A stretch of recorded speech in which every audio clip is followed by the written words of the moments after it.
प्रश्न है, ऊधो मोहि ब्रज विसरत नाही, हंस सुता की सुंदर कगरी और द्रुमन की छाहे।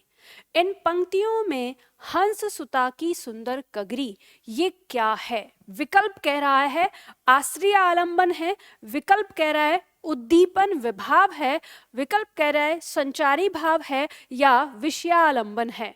अब यहाँ पर प्रश्न आता है कि जो प्रश्न यहाँ दिया है इसका उत्तर देने के लिए हमें क्या पता होना चाहिए। तो हमें इन चारों के विषय में पता होना चाहिए कि आश्रय आलंबन किसे कहते हैं, विषय आलंबन किसे कहते हैं।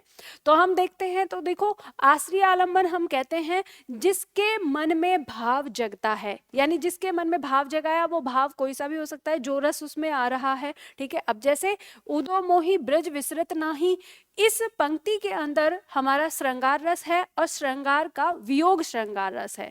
तो वियोग श्रृंगार में हमारे मन में जो भाव उत्पन्न हो रहा है वो विरह का उत्पन्न हो रहा है।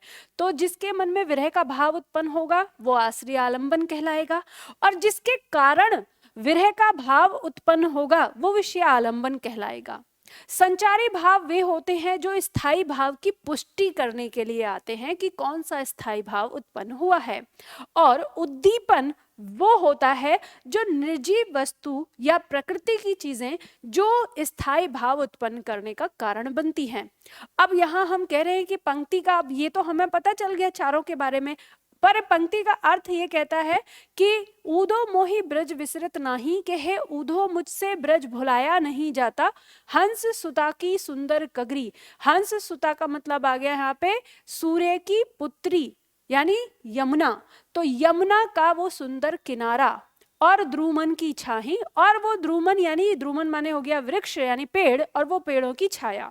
तो यहाँ पे कृष्ण जी कह रहे हैं कि मुझसे वो यमुना का सुंदर किनारा और उनके किनारे वो वृक्ष भुलाए नहीं जाते। तो उनके मन में जो भाव उत्पन्न हो रहा है विरह का, वो किसके कारण हो रहा है? यमुना के किनारे को याद करके। और यमुना का किनारा जो है वो क्या है? वो परिस्थिति है, प्रकृति है एक तरह से, और प्रकृति है तो ये उद्दीपन में आ जाएगा, और इसका उत्तर जो हो जाएगा वो हमारा उद्दीपन विभाव हो जाएगा।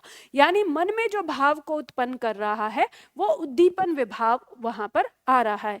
तो यहाँ पर हंस सुता की सुंदर कगरी उद्दीपन विभाव कहलाएगा।